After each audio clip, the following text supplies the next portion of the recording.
मारी टटा टटा टडा टटा टटा टडा. इथे धड मला नीट चष्मा घालायला येत नाही आणि मी निघाले मारी बनायला. वा भाई वा, मी आणि माझी हरकत आहे भाई, अँटिक आहेत अँटिक. आणि ही लाईन बरं आता कशासाठी खेचली असेल मला सांगा.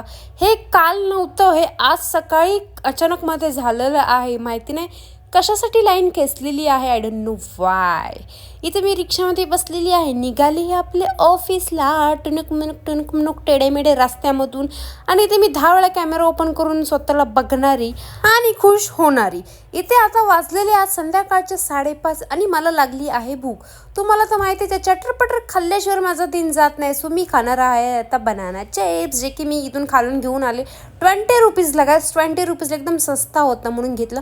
आणि भाई संध्याकाळचं क्लायमेट किती सुंदर दिसतं ना आमच्याकडून. हे व्ह्यू खतरनाक, एकदम क्यूट क्यूट क्यूट क्यूट.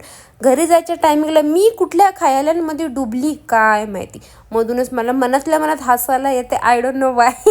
मी आणि माझ्या बाजूला बसलेली एक पोरगी, मी तिला बघते, ती मला बघू. तिथे लिटरली एक 5-10 सेकंडसाठी आम्ही एकमेकींना बघत होतो आखेमध्ये आखे घालून. आणि घरी पोचले. मला अचानकमध्ये मला माझ्या मम्मीची एवढी याद यायला लागली ना. मला आठवलं ज्यावेळेस मी घरी होते त्यावेळेस मी लवकर जेवायची नाही. मम्मी बोलायची जेव जेव जेव जेव. माझी मी नखरे अलगच. तर मला जरा ना वाईट फिलिंग झालं, कारण आता झाले 8:30-9 काहीतरी वाजलेले आहेत. आणि मला एवढी भूक लागली ना. जे मम्मी नाही आहे जेवण वगैरे, तर घरी असताना ना जेवण पुड्यामध्ये आणून देते. आता मी मम्मीला खूप मिस करते.